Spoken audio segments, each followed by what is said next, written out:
तो सबसे पहले हम आते हैं, जब डिज़ाइन करते हैं फ्रेम पे। जैसे हमने फ्रेम सेलेक्ट किया तो देखिए राइट साइड पे आपके पास कुछ ऑप्शन आना शुरू हो गए। अब ये ऑप्शन ये है कि आप जो अभी इस वक्त वायर फ्रेम या डिज़ाइन कर रहे हैं वो किसके लिए कर रहे हैं, मोबाइल के लिए कर रहे हैं, टैबलेट के लिए कर रहे हैं, या डेस्कटॉप के लिए कर रहे हैं। क्योंकि हर स्क्रीन के लिए जो है ना व्यू डिज़ाइन होता है। आप एज ए डेवलपर आपको ये चीज़ चाहिए होती है कि डैशबोर्ड डेस्कटॉप पे कैसे नज़र आएगा, टैबलेट पे कैसे नज़र आएगा डिज़ाइन, मोबाइल पे कैसे नज़र आएगा। ये डिज़ाइन आपको मिलते हैं क्लाइंट से। जब क्लाइंट देगा तो वो आपको सारे व्यूज़ देगा। वो डेस्कटॉप का व्यू भी देगा, मोबाइल का भी देगा और टैबलेट का भी देगा, और आपने उन व्यूज़ को एज इट इज एस्टिमेट में कन्वर्ट करना होता है। ठीक है। और जब आप डिज़ाइन कर रहे हो तो सबसे पहले फिर आप भी सारी स्क्रीन के लिए डिज़ाइन करते हैं।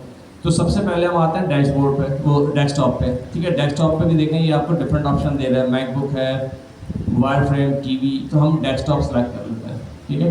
देखिए जैसे डेस्कटॉप मैंने सेलेक्ट किया तो इसने क्या किया कि एक इसने मेरे पास यहाँ पे एलिमेंट दे दिया, यानी कि एक फ्रेम इसने मेरे पास यहाँ पे डिज़ाइन कर दिया। और इसकी इसने विड्थ क्या रखी, इसको मैं सेलेक्ट करता हूँ। देखें राइट साइड पे इसकी प्रॉपर्टीज़ आ रही है। इसकी प्रॉपर्टी क्या आ रही है कि विड्थ इसकी है 1440 और हाइट है 1024, यानी ये स्क्रीन रेजोल्यूशन है आपकी कि 1440 बाय 1024 के लिए आप अपना स्क्रीन डिज़ाइन कर रहे हैं। ठीक है। तो ये आपके पास आ गया। अब क्या करना है, सबसे पहले आपके पास क्या होता है, होम पेज आप डिज़ाइन करते हैं किसी भी चीज़ का, तो उसके ऊपर सबसे पहली चीज़ क्या होती है, नैव बार। ठीक है। तो हम देखते हैं एक सिंपल सी नैव बार हम इस पर किस तरह से डिज़ाइन करते हैं। अच्छा, अब नैव बार आप डिज़ाइन करने जा रहे हैं तो नैव बार डिज़ाइन करने के लिए आपके जहन में क्या चीज़ होती है कि भाई ऊपर जो है वो कुछ लिंक्स होंगे, और एक जो है वो लोगो हो सकता है, और क्या हो सकता है, एक आपका जो भी वेबसाइट है उसका एक नाम हो सकता है। ठीक है। तो इसके लिए क्या है, सबसे पहले एक लोगो चाहिए। अब लोगो लिए क्या करते हैं, हमारे पास तो लोगो है नहीं, तो हम करते हैं इंटरनेट से उठा लेते हैं कोई लोगो। गूगल पे जाते हैं और यहाँ जाके मैं सर्च करता हूँ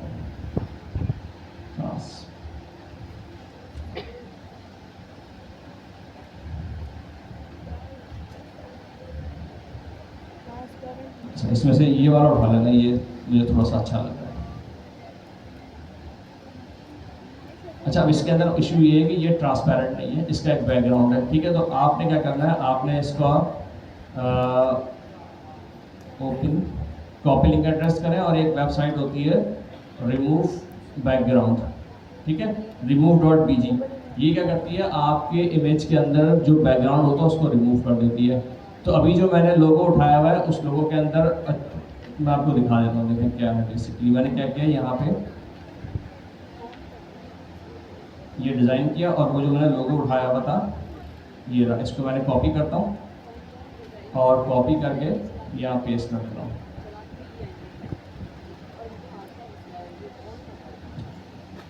अब देखिए जब मैं इसको यहाँ पे रखूँगा अपने एलिमेंट के ऊपर, तो ये देखें इसका बैकग्राउंड कलर ये ट्रांसपेरेंट नहीं है, इसका मतलब है क्योंकि इसके पीछे वाइट कलर आ रहा है, मुझे चाहिए ट्रांसपेरेंट। ठीक है। तो ट्रांसपेरेंट करने के लिए हम क्या करते हैं, इसका जो बैकग्राउंड है उसको रिमूव करना होता है। तो इसको रिमूव करने के लिए एक वेबसाइट है remove.bg। यहाँ पे जाके आपने कुछ नहीं करना है, जस्ट जो भी आपका इमेज आपने उठाया है उसको आपने यहाँ पे अपलोड कर देना है।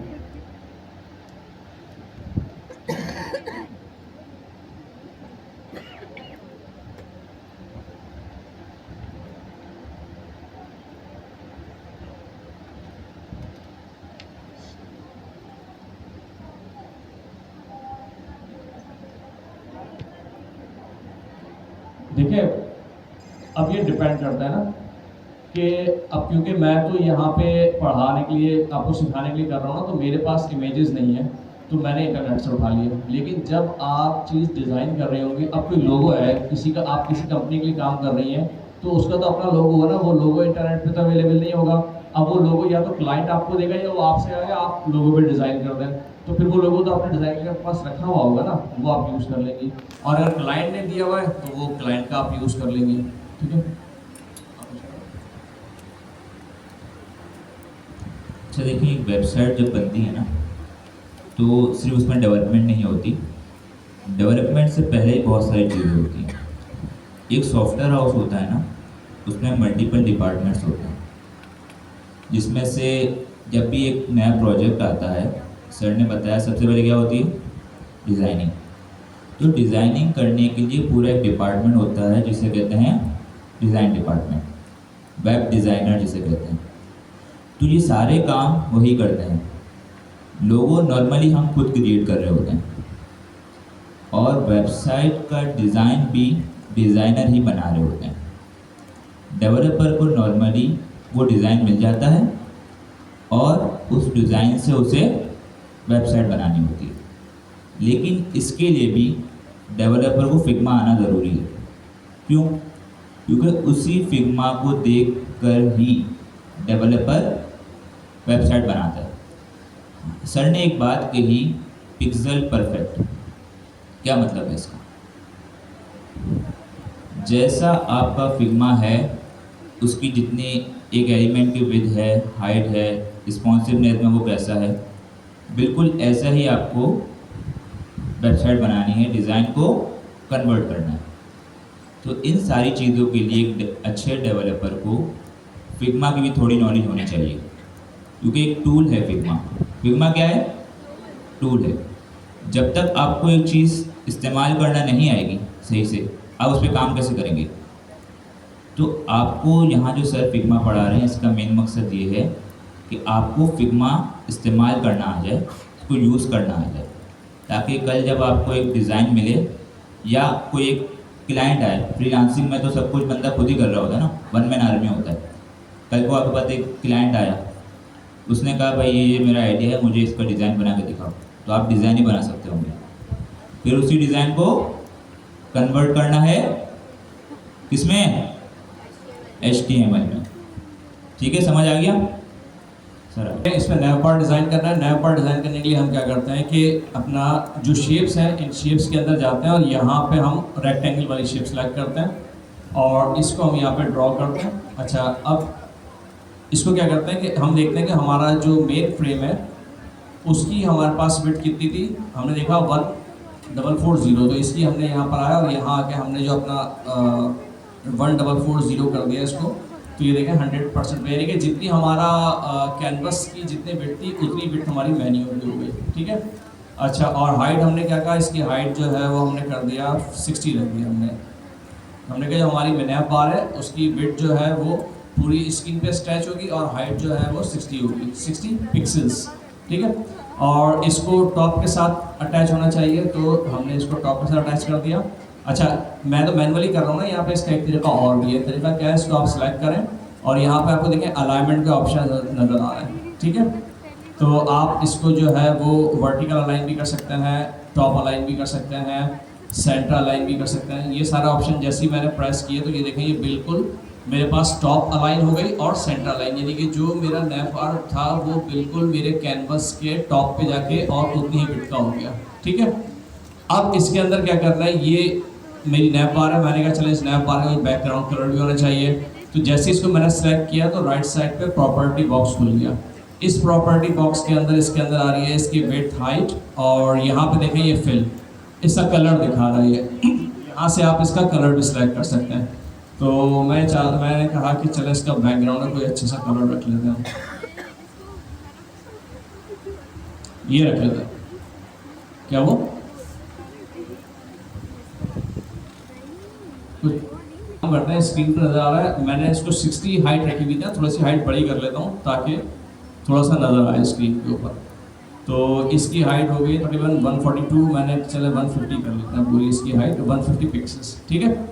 अच्छा, ये इसका आ गया। अब इसके ऊपर क्या करना है, इसके ऊपर मैंने कहा कि एक मुझे लोगो चाहिए। ठीक है। लोगो हमने यहाँ से उठा लिया था, इसको मैंने कॉपी किया और कॉपी करके यहाँ पेस्ट कर दिया। ठीक है। जैसे पेस्ट किया तो ये बहुत बड़ा है और इसका मुझे साइज़ कम करना है, तो क्या करेंगे, इसको यहाँ से पकड़ के मैंने ड्रैग करना शुरू किया और इस साइज़ का स्मॉल होता चला गया और यहाँ पे लाके इसको मैंने अपना, अच्छा ये थोड़ा छोटा है तो मैंने अपनी स्क्रीन के हिसाब से इसको यहाँ पे देखें एडजस्ट कर लिया। ठीक है। और इसको मैंने सेंटर लाइन,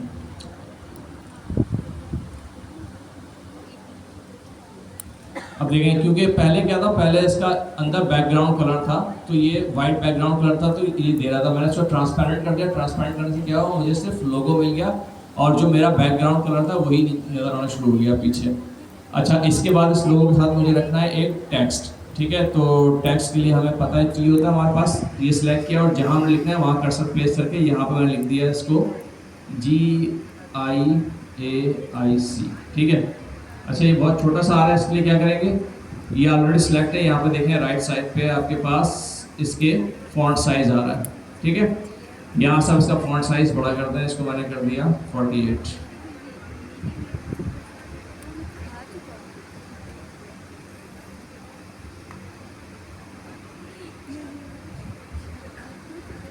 थोड़ा सा और बड़ा कर देते हैं, 64 कर देते हैं और इसको मैंने यहाँ पे इसके साथ रख दिया, ठीक है। फिर इसके बाद क्या करना है, इसके बाद आपको चाहिए लिंक्स, ठीक है। तो लिंक्स के लिए भी क्योंकि टैक्स है तो हमने यहाँ पर टैक्स लिखा, तो यहाँ पे लिखा मैंने सबसे पहले होम पेज। अच्छा, अब क्योंकि जो मैंने लास्ट टैक्स की स्टाइलिंग सेलेक्ट की हुई थी GIIC के लिए, वही इसके ऊपर अप्लाई होना शुरू हुई होम के ऊपर। अब ये होम थोड़ा सा बड़ा आ रहा है मेन्यू के लिहाज से, तो इसको मुझे साइज़ कम करना है। तो यहाँ पे मैं गया, इसका मैंने फॉन्ट साइज़ जो है वो मैंने कहा इसका 40 रख दो, ठीक है।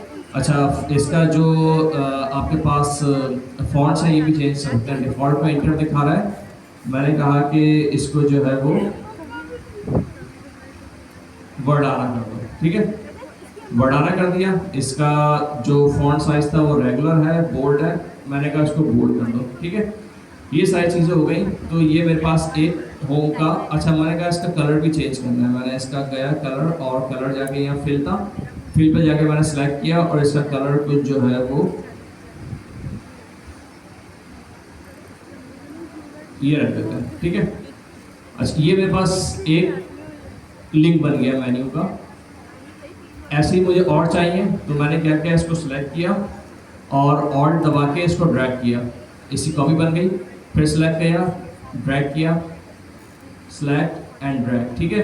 तो ये मेरे पास 4 कॉपीज बन गई। अब इनको मैंने रीनेम कर दिया, होम को मैंने कर दिया लेट्स सपोज क्या करते हैं इसको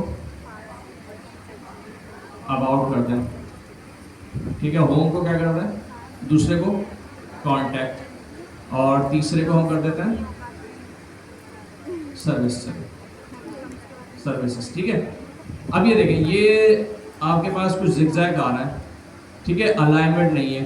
तो एक तरीका तो ये है कि आप इनको एक एक को पढ़ के इस तरह से अलाइन कर दें, और दूसरा एक तरीका ये होता है कि आप क्या करें, होम को सिलेक्ट करें, शिफ्ट दबा के अबाउट, कॉन्टैक्ट, सर्विस, ये सारे सिलेक्ट हो गए। अब आपने क्या करना है, राइट साइड पे देखें, ये ऊपर जो मेन्यू आपको नजर आ रहा है, इसमें अलाइन वर्टिकल सेंटर्स, जैसे आप क्लिक करेंगे ये सारे के सारे अलाइन हो गए एक साथ, ठीक है।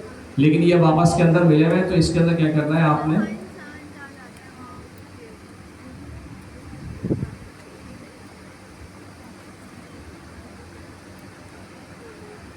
इसकी थोड़ी सी मैंने क्या किया कि विड्थ बढ़ा देता है इसको। अब ये इश्यू होता है इसके अंदर,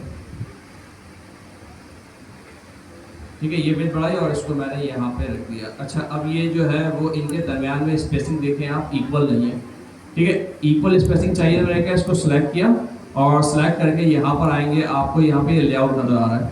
लेआउट के अंदर देखें, ये इस पर माउस वगैरह करेंगे, रिसाइज टू फिट, और तीसरा है यूज ऑटो लेआउट। जैसे इसको मैं क्लिक करूंगा तो ये क्या करेगा कि इनके दरमियान में इसने इक्वल स्पेसिंग कर दी, ठीक है।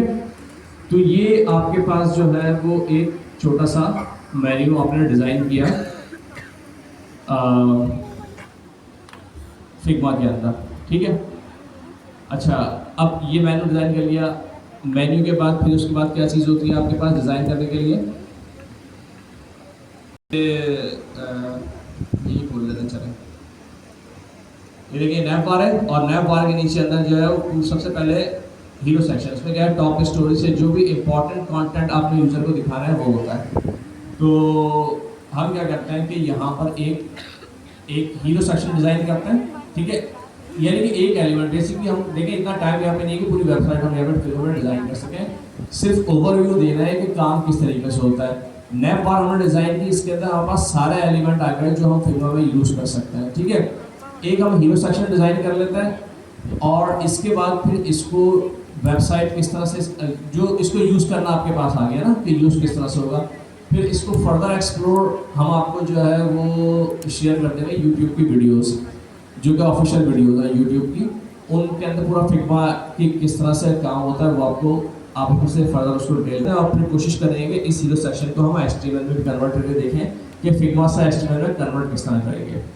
ठीक है, तो अब आपको पता है कि आपने डिज़ाइन करना है हीरो सेक्शन में मैं क्या चाह रहा हूँ कि मैं चाह रहा हूँ कि ऊपर इमेज हो, उस इमेज के नीचे एक टाइटल हो और उस टाइटल के नीचे थोड़ी सी डिस्क्रिप्शन हो। ठीक है, तो इसके लिए क्या करेंगे कि मैंने यहाँ पे दोबारा अपना रेक्टेंगल वाला टूल यूज़ किया।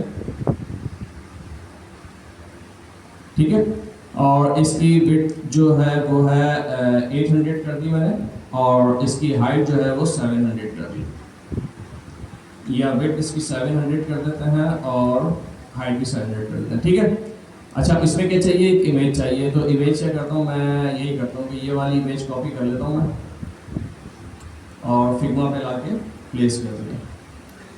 ठीक है, और इसको उठाया और उठा के इसको मैंने अपने फिग्मा में टॉप पे रख दिया। ठीक है, इसके लिए मुझे एक हेडिंग चाहिए।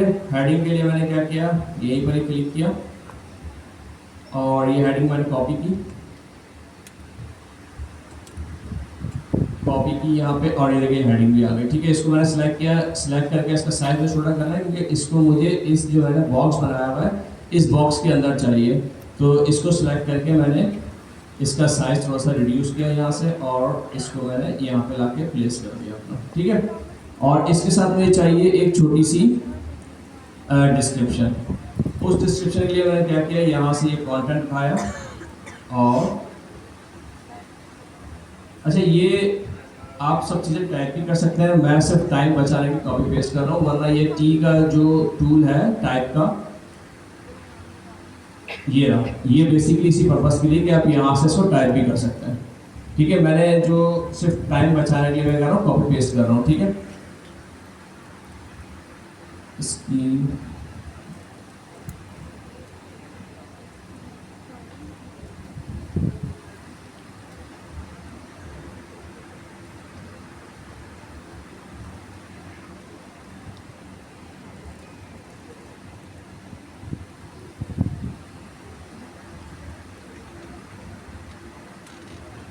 ठीक है, तो ये छोटा होता चला गया और अब ये इसको मैंने लाके यहाँ प्लेस कर दिया। अब ये थोड़ा सा टेक्स्ट, थोड़ा सा नहीं बल्कि बहुत ज़्यादा है, तो मैं कर देता हूँ थोड़ा सा टेक्स्ट डिलीट कर देते हैं इसके अंदर से और यहाँ से लेके यहाँ तक टेक्स्ट डिलीट कर दे ताकि ये हमारी कंटेंट एरिया के अंदर आ जाए, जो कंटेंट एरिया हमने इसके लिए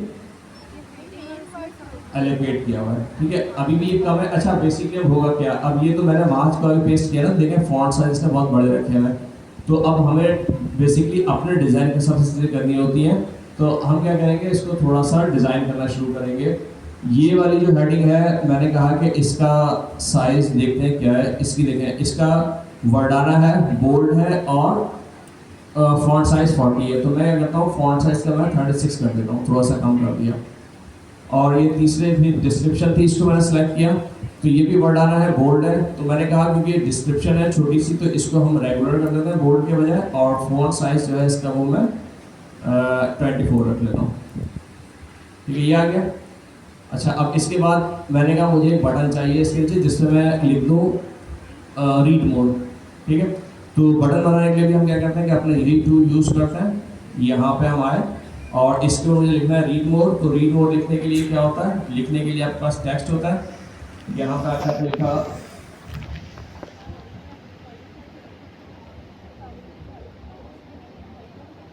रीड मोड और अच्छा लेकिन बटन ये रहा आपका, लेकिन ये बटन क्योंकि आपको नज़र नहीं आ रहा, काम करता है इसका बैकग्राउंड कलर इसका बेसिकली ग्रे है इसलिए नज़र नहीं आ रहा, तो इसका मैं क्या करता हूँ बैकग्राउंड कलर चेंज कर देता हूँ, इसका मैं कलर इसका कर देता हूँ, मैं इसका रेड कर देता हूँ। ठीक है, और इसके ऊपर ये अपना रीड मोड प्लेस कर देता हूँ, और रीड मोड का कलर क्योंकि नज़र नहीं आ रहा रेड के ऊपर ब्लैक, तो इसको मैं कहता हूँ वाइट कर दो। इसका कलर कहाँ से होगा, ये रहा फिर कलर वाइट करने के लिए हम क्या करते हैं इसको F, ठीक है, ठीक है वाइट कर दो, और थोड़ा सा क्या करो कि थोड़ा सा इसको बोल्ड भी कर दो। बोल्ड करने के लिए हम क्या करेंगे, फॉन्ट में जाएंगे, रेगुलर है इसको हमने कर दिया बोल्ड। ठीक है, अच्छा अब मैं ये चाह रहा हूँ कि ये जो बटन है इसके मैं कॉर्नर्स राउंड कर दूँ। कॉर्नर राउंड करने के लिए करेंगे, इसको सेलेक्ट किया, देखिए जो भी चेंज करेंगे वो सब प्रॉपर्टीज़ के थ्रू करेंगे। आपने एलिमेंट सेलेक्ट करना है, राइट साइड पे उसकी प्रॉपर्टीज चेक करनी है, आपको हर चीज़ प्रॉपर्टीज के अंदर मिल जाएगी। अब मुझे अगर इसके एजेस राउंड करना है तो यहाँ पे आप देखें, नीचे आएंगे आप, नीचे आके यहाँ पे इसको जी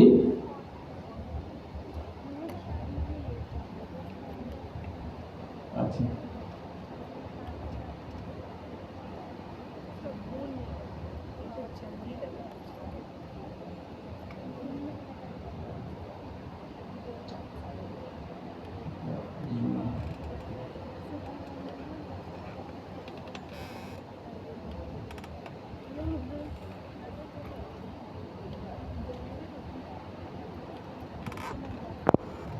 राइट साइड पे एक, ये मैंने लेफ्ट बनाया है, आप राइट साइड पे एक कॉलम और बना लें, उसके अंदर छोटी छोटी सी जैसे ये न्यूज़ आती है ना, इसके अंदर यहाँ पे आप इसके होम पर आए, जैसे इस तरह का बॉक्स बना लें आप, जैसे 4 स्टोरीज आ रही हैं तो ये 4 स्टोरीज आप इसके राइट साइड पे बना लें। अब ये आपके ऊपर है, आपको क्या डिज़ाइन करना है, ठीक है। टूल आपके पास ये है, जो सबसे ज़्यादा यूज़ होता है वो यूज़ होता है आपके पास रेक्टेंगल एलिमेंट बनाने के लिए। अब इसके अंदर और भी फर्दर टूल भी हैं, जैसे अगर आप ये चाह रहे हैं कि आप जो है वो लॉगिन करने के बाद होता है ना कि आपकी पिक्चर आ रही होती है राउंड सर्किल के अंदर, तो यहाँ पे आप देखेंगे अगर आप इसके अंदर आएंगे तो ये आपको ये एलिप्स भी दे रहा है, इसके थ्रू आप सर्किल डिज़ाइन कर सकते हैं, ठीक है। तो अब ये डिपेंड करते हैं कि आप डिज़ाइन किस तरह कर रहे हैं। आपके पास सारे एलिमेंट इसके अंदर है और उन एलिमेंट्स की प्रॉपर्टीज़ के थ्रू आप सारी चेंजेस कर सकते हैं या सारे एलिमेंट डिज़ाइन कर सकते हैं, ठीक है। तो ये हमारे पास एक छोटा सा फिग्मा का ओवरव्यू था और उससे हमने क्या है, एक अपना नेक्स्ट जैसा प्रोजेक्ट क्रिएट करता हूँ और आप लोगों ने भी यही काम करना होगा, देखिए। अच्छा एक चीज़ और कि अब से जितने असाइनमेंट्स हम दे रहे हैं जिसमें हम ये कहते हैं कि HTML और CSS में, तो इसका मतलब ये नहीं होता है कि आपने .html की फाइल बनानी है, आप इसका मतलब ये होता है कि आपने Next.js का प्रोजेक्ट बनाना है और उस प्रोजेक्ट के अंदर HTML और CSS करनी है, ठीक है। तो अब आप जो भी काम करेंगे ना, जो भी डिज़ाइन बनाएं, वो कोशिश ये करें कि अपने Next.js के एनवायरनमेंट के अंदर करें। इसके 2 फायदे होंगे, एक फ़ायदा तो ये होगा कि आपकी Next.js की अंडरस्टैंडिंग अच्छी होगी और दूसरा आपका Next.js का पोर्टफोलियो बिल्ड होगा, यानी कि आप जो वेबसाइट बना रहे हैं वो बना ही रहे हैं ना, as a front end developer आपने कहा कि HTML CSS मैंने ये बनाई हुई है, अगर आप उसको Next.js से बना देंगे तो आपका क्या होगा, Next.js का पोर्टफोलियो बिल्ड होना शुरू हो जाएगा, ठीक है। प्रोजेक्ट बनाता हूँ क्लास 7 के नाम से, npx। हम क्या क्या चीज़ें होती हैं, सबसे पहले हमारे पास हमें चाहिए होता है एक पब्लिक का फोल्डर जिसके अंदर अपनी हम इमेजेस रख सकें, ठीक है। अच्छा कोशिश ये करें कि पब्लिक का जो फोल्डर है वो आपके प्रोजेक्ट के रूट पे होना चाहिए। आपका प्रोजेक्ट का रूट क्या है? ऐप तो आपकी एप्लीकेशन का रूट है, मैंने कहा प्रोजेक्ट का रूट। ये देखिए 2 चीज़ें इसमें डिफरेंस करें, एप्लीकेशन का रूट और प्रोजेक्ट का रूट। एप्लीकेशन का रूट ऐप है और प्रोजेक्ट का जो रूट है वो फोल्डर है जिसके अंदर आपने प्रोजेक्ट क्रिएट किया है, यानी क्लास 07, ये आपका प्रोजेक्ट का रूट है। तो जो पब्लिक का फोल्डर है वो प्रोजेक्ट के रूट पे मैंने कहा यहाँ पे बना दिया पब्लिक, ठीक है। और फिर मैं SRC के अंदर आया और SRC के अंदर आके मुझे चाहिए, क्या चाहिए, मैंने कहा मुझे एक चाहिए कंपोनेंट का फोल्डर और एक मुझे SRC के अंदर चाहिए स्टाइल,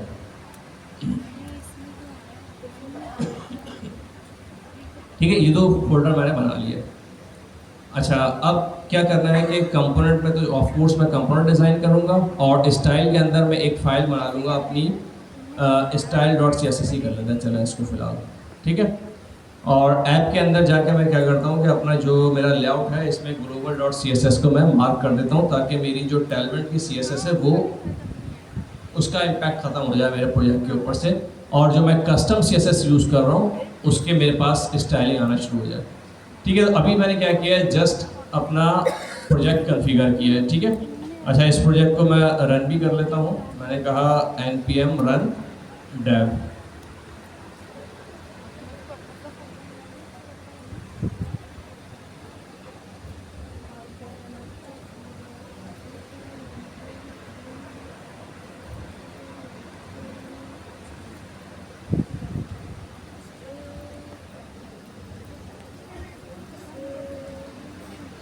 लोकल होस्ट 3000 पे प्रोजेक्ट मेरा रन होना शुरू हो जाएगा। मैंने कहा ठीक है, तो हमें उसको कॉल करना पड़ेगा, और कॉल कहाँ करेंगे उसको हम?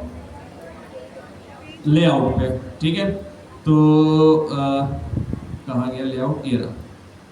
लेआउट पे आए, और लेआउट पे आके इसको मैंने यहाँ पे चिल्ड्रन के ऊपर कॉल कर लिया।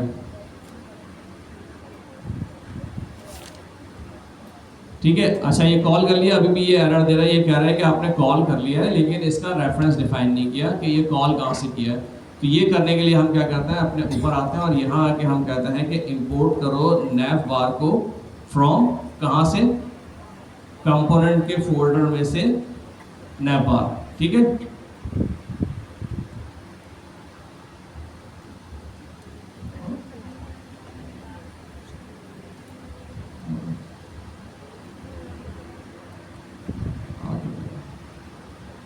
एक मिनट, स्पेलिंग मिस्टेक है क्या? एक मिनट, कंपोनेंट और एस लगा दिया, स्पेलिंग मिस्टेक है। ठीक है, कंपोनेंट। तो ये देखें एलिमेंट तो प्लेस हो गया हमारे पास, जो हमें नैव बार में एलिमेंट चाहिए थे वो आ गया, लेकिन हमें चाहिए जैसे उस डिज़ाइन के अंदर है। तो इसके लिए हमें क्या करना पड़ेगा, इसके ऊपर CSS अप्लाई करनी पड़ेगी। ठीक है, तो CSS अप्लाई करने के लिए हम क्या करते हैं कि अपने हम नैव बार में आते हैं, और नैव बार में आके हम सबसे पहले इनको क्लासेस असाइन करना शुरू करते हैं। मैंने कहा नैव के अंदर क्लास नेम इसको दे देते हैं, पहले नैव भी कर देते हैं इसको, या नैव बार कर देते हैं। ठीक है, और दूसरी डिव है, इसको मैंने कहा क्लास नेम, और इसको मैंने कह दिया मेन्यू। दो क्लासेस बना ली। अब इन क्लासेस की हम करते हैं स्टाइलिंग। स्टाइलिंग के लिए हमने जो है वो स्टाइल डॉट CSS बनाई हुई है, और यहाँ आके मैंने देखिए, अब क्लास बनाने के लिए क्या करते हैं, डॉट लगाते हैं नैव डैश बार। ये वाली क्लास जो मैंने ली हुई है ना यहाँ पे नैव बार के अंदर, ये रही, इस क्लास को मैंने स्टाइल करना है। मैंने कहा नैव बार और डॉट, ये जो क्लास है, क्लास बनाने के लिए हम इसके नाम से पहले डॉट लगाते हैं, ये क्लास बन जाती है। अब करना क्या है, अब करना ये है कि जो ये वाले एलिमेंट हैं इमेज, H3 और div, इनको लेकर आना है एक लाइन के अंदर। अभी ये क्या है, अभी ये देखें, ये है तीनों वर्टिकल है ना, हमने इनको हॉरिजॉन्टल अलाइन करना है। ठीक है, हॉरिजॉन्टल अलाइन करने के लिए हमारे पास जो होती है वो क्या होता है, फ्लेक्स डिस्प्ले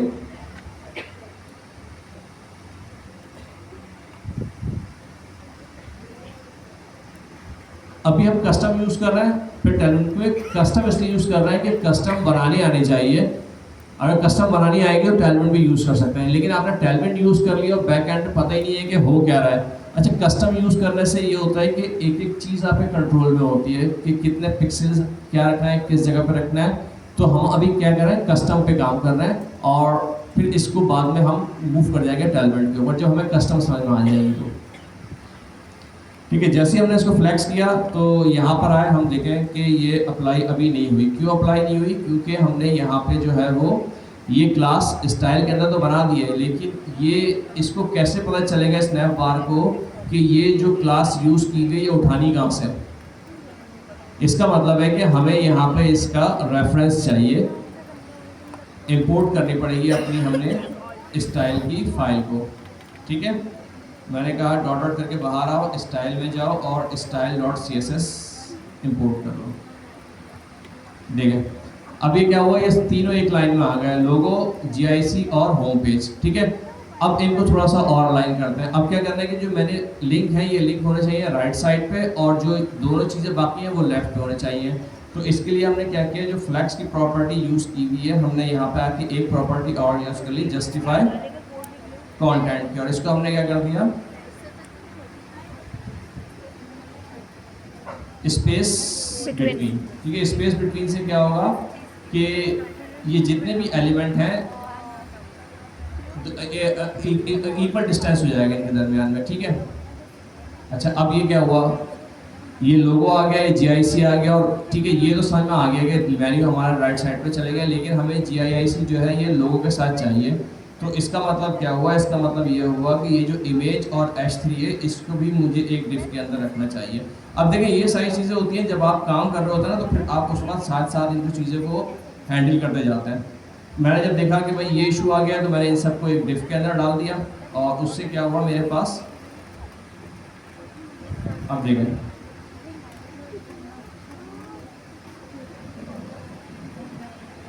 ये आ गया। ठीक है, अब ये दोनों एक साथ तो आ गए लेकिन फिर इन दोनों में वो इशू हो गया कि वर्टिकल हो गया। इसका मतलब है कि लोगो और GIIC को मैंने क्या करना है, साथ में रखना है। तो अब इसका मतलब ये हुआ कि ये नैप बार के अंदर जो डिव है, मैंने एक क्लास और बनाई, मैंने कहा नैप बार, और इसके अंदर जो डिव है इसके ऊपर भी डिस्प्ले फ्लेक्स कर दो और इसको भी जस्टिफाई कंटेंट स्पेस बिटवीन कर दो। अच्छा, अब इसके साथ करना ये होगा, ये देखें ये आ गया। ठीक है, अच्छा अब ये हो गई। अब हम जाते हैं अपने फिग्मा डिज़ाइन के ऊपर और वहाँ देखते हैं। जैसे फिग्मा डिज़ाइन पे गया, मैंने सबसे पहले क्या किया, इसको मैंने मेन्यू को सिलेक्ट किया और यहाँ पे इसका मैंने बैकग्राउंड कलर उठा लिया। ठीक है, तो इसका मतलब ये हुआ कि जो मेरे पास मेन्यू है इसका बैकग्राउंड कलर मैंने सेट कर दिया जो मैंने वहाँ से उठाया। ठीक है, इससे क्या हुआ, इसने जो है वो बैकग्राउंड कलर मेरे ऊपर अप्लाई कर दिया होगा। ये देखिए बैकग्राउंड कलर आ गया उसका। ठीक है, अब क्या करना है, मुझे इसकी GIIC का फॉन्ट सेट करना है।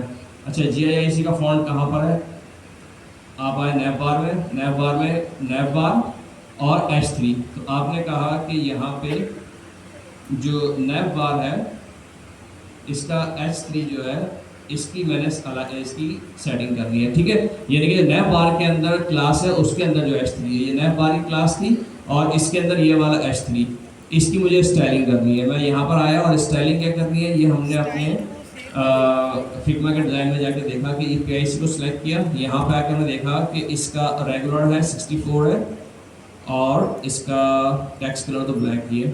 ठीक है, हाइट विड्थ इसकी 172 है और हाइट 77 है। ये सारी चीज़ें हमने इस पर अप्लाई कर दी। विड्थ 172 पिक्सल और हाइट 77 पिक्सल और फॉन्ट साइज इसका जो था वो क्या है, 64 पिक्सल्स और इसका रेगुलर है और फॉन्ट इसका इंटर है। अच्छा, ये गूगल फॉन्ट है, हम यूज़ कर लेते हैं, अभी वर्डाना यूज़ कर लेते हैं यहाँ पे। ठीक है, और जाके देखते हैं कि हमारा किस तरह से बन रहा है। ये देखें कुछ एलिमेंट आना शुरू है। अब हमने क्या करना है कि ये जो हमारा मेन्यू है इसको हम डिज़ाइन करते हैं। ठीक है, मेन्यू डिज़ाइन करने के लिए हम क्या करते हैं कि हमारे पास देखिए हमने क्या दिया हुआ है, इसका नाम क्लास नेम मेन्यू। तो मैंने कहा डॉट मेन्यू और इसके अंदर मैंने यही कहा कि सबसे पहले डिस्प्ले फ्लेक्स और इसका मैंने गैप कर दिया 20 पिक्सल्स। ठीक है, थोड़ा कम है और ज़्यादा कर देते हैं।